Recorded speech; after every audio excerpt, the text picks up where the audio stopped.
नमस्कार, आप देख रहे हैं सत्य श्यामला न्यूज चैनल। कल बिहार में कांग्रेस के वोटर अधिकार यात्रा में मोदी जी के मां के नाम पर कुछ अपशब्द का प्रयोग किया गया था। उसके खिलाफ कल पूरे बिहार में भाजपा जदयू यूँ कहें एनडीए के तरफ से संयुक्त बिहार बंद का आयोजन किया गया है। इस के पहले हम आज पूर्व संध्या पर कहें चर्चा करेंगे इस मुद्दे पर कांग्रेस के नेता केपी सिंह जी से। हम नवादा में हैं। सर, आपका हमारे चैनल में स्वागत। धन्यवाद।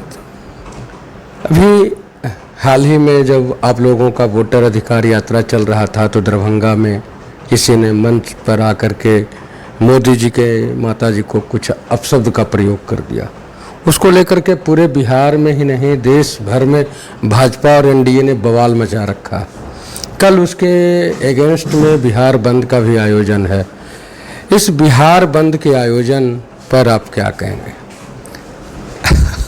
देखिए, ये बिहार बंद का जो आयोजन है मुझे तो हास्यास्पद लगता है। हमने सुना कि विपक्ष लोग बंद करते हैं, लेकिन मोदी जी के शासनकाल में आज ये भी देखने को मिल रहा है कि सत्ता पक्ष के लोग बंद कर रहे हैं। सर, अब किसी के माता को गाली दिया जाए तो मशीनरी जो है ना, आपको चलाना है, ऑफिस आपको चलाना है, काम आपको करना है। चूंकि आप सत्ता में हैं, अब आप सारे सिस्टम को बंद कर रहे हैं, ये न्यायोचित नहीं लगता है। अब रही बात कि मोदी जी के मां को गाली देने के संबंध में, तो कोई सिफरा आदमी जो कि बाद में साबित हुआ कि वो भाजपा का ही एजेंट था, उसने राहुल जी के मंच से अगर कुछ अपशब्द कह दिया तो इस पर इतना तूल देने की आवश्यकता नहीं है। आवश्यकता तब होती जब देश के बड़े नेता कुछ ऐसा बोलते, जिम्मेदार लोग ऐसा बोलते। और जहाँ तक मैं भाजपा की बात करता हूँ तो सोनिया गांधी के बारे में मोदी जी इतने बड़े पद पर होते हुए कैसा कैसा बात बोले हैं, मैं उसे रिपीट करके पुनः माननीय सोनिया जी का अपमान नहीं करना चाहता। लेकिन जहां धाकड़ ऐसे नेता हों बीजेपी में, और वही नहीं बल्कि जैसे कि एक से एक दिग्गज हो जो बहु बेटियों माँ का इज्जत ना करता हो और बलात्कारी हो और उसको माने संरक्षण मिलता हो, शासकीय संरक्षण मिलता हो। इवन की जैने हमारे सेना के जवादी बहादुर बेटियों के बारे में भी उन्होंने आपत्तिजनक बातें की। उन्होंने आतंकवादियों के बहन बताया और उस पर कोई कार्रवाई नहीं की गई। कोर्ट ने संज्ञान नहीं लिया होता तो बीजेपी की तरफ से कुछ नहीं कहा गया, कुछ कार्रवाई नहीं किया गया। और वो लोग बिहार बंद की बात करते हैं। नैतिकता को ताक पर रख दिए उन्होंने। और बिहार बंद करना है तो कीजिए। अब है कि वो बौखलाए हुए हैं। ये वोटर अधिकार यात्रा से जो है ना कांग्रेस काफ़ी मजबूत हुआ है। बिहार में एक शक्ति उभर के आई है और कांग्रेस में एक नया जान माननीय न्याय योद्धा राहुल गांधी ने फूंक दिया है। इसके डर से अब कोई पक्ष नहीं है, कुछ मुद्दा नहीं है, तो बस एक छोटा सा मुद्दा ले करके और बिहार बंद करने चले हैं। एक बेवजह ध्यान आकृष्ट करने की कोशिश करने जा रहे हैं। तो ये तो कोई बात नहीं हुई। ये सरासर उनके फेल्योर का नतीजा है। जब कुछ नहीं कर सकते हैं तो बंद तो जरूर कर सकते हैं। पिछले दिनों सदाकत आश्रम में जो तोड़फोड़ किया गया, जो पत्थरबाजी की गई और जो है ना कि गुंडागर्दी की गई, सारा बिहार उसको देखा। तो आपको पता होगा कि जब दो बच्चे लड़ते हैं तो एक बच्चा जो मजबूत होता है उसको पटखनी देता है कमज़ोर को, और कमज़ोर क्या करता है? गाली देता है। या दांत काट लेता है। उसी तरह से जो है न अभी स्थिति हो गई है महागठबंधन एनडीए सरकार की। एनडीए सरकार महागठबंधन के सामने बहुत ही कमज़ोर पड़ गई है और इसी वजह से खिसियानी बिल्ली खंबा नोचे वाली बात है कि अब जो है न बिहार बंद करने चले हैं, कल देश को भी बंद करेंगे और पता नहीं क्या क्या करेंगे। समाज को, विकास को अवरुद्ध करना, विकास को कहीं से भी जो है न कि ये उचित नहीं लगता है कि हम एक दिन जो काफ़ी कीमती होता है और पूरे बिहार को हम बंद कर दें। मैं इसके पक्षधर नहीं हूँ और मैं जो है न इसका हमेशा से वो अगेंस्ट में काम बोलता आया हूँ कि बंद नहीं होना चाहिए।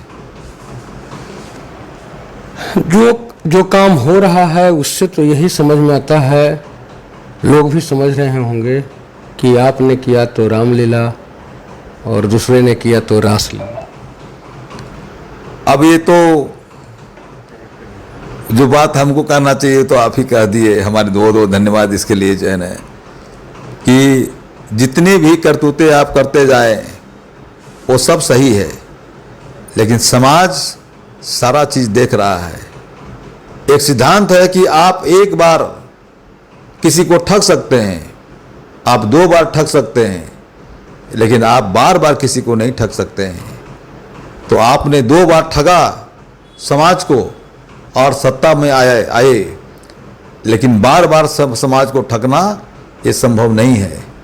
आप यदि बेदाग हैं तो राहुल गांधी जी कहते हैं कि आप वोट चोरी किए हैं, आप उसका जवाब क्यों नहीं देते? जो उन्होंने आंकड़े पेश किए उस पर कुछ बोलते क्यों नहीं है?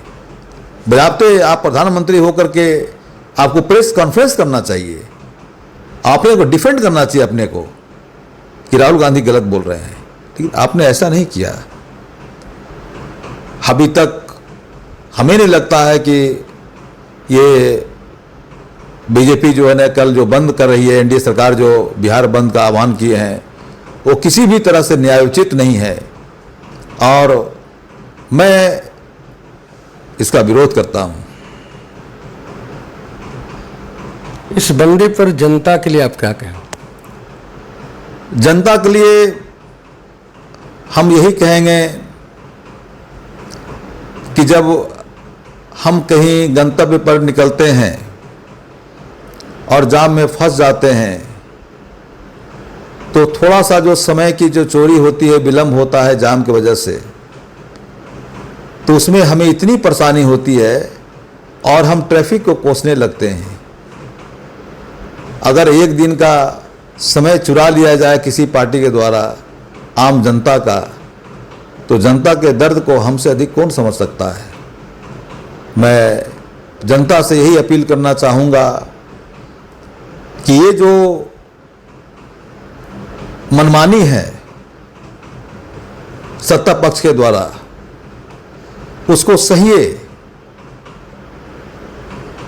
अभी सहने का समय है, लेकिन जब वोट देने का समय आएगा तो इसका प्रत्युत्तर भी आप दीजिएगा और ये प्रत्युत्तर इस बंद का एक जवाब होगा। अभी आप कांग्रेस नेता डॉक्टर केपी सिंह जी को सुन रहे थे, किस तरह से भारतीय जनता पार्टी के ही लोग राहुल गांधी के मंच पर आए और किस तरह से वो राहुल गांधी के माताजी को टारगेट करते हैं।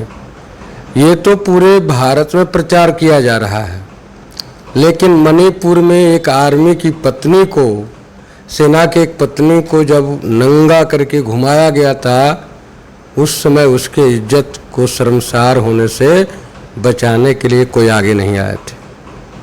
जिस समय सोनिया गांधी को कांग्रेसी विधवा कहा जा रहा था भाजपा के बड़े नेताओं के द्वारा, 50 करोड़ की गर्लफ्रेंड कहा जा रहा था और न जाने कितने ऐसे शब्द कहे जा रहे थे जिसे दोहराकर अपने आप को शर्मिंदगी महसूस किया जा सकता है, उस समय भाजपा को कोई माँ, कोई बहन, कोई बहू नज़र नहीं आई थी।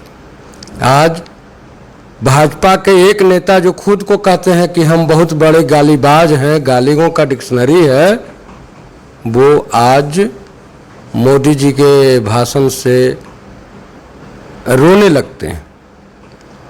क्या क्या होगा देश में, क्या क्या होगा बिहार में, इसे सोचने की ज़रूरत है, समझने की ज़रूरत है, और क्या कहा जा सकता है। सर, आपने जो समय दिया उसके लिए धन्यवाद। धन्यवाद आपको भी। जुड़े रहें, देखते रहें, हर एक मुद्दा जो आम लोगों के लिए, आम लोगों तक पहुंचाने की कोई ज़रूरी है, वो आप लोगों तक पहुंचाते रहेंगे। धन्यवाद।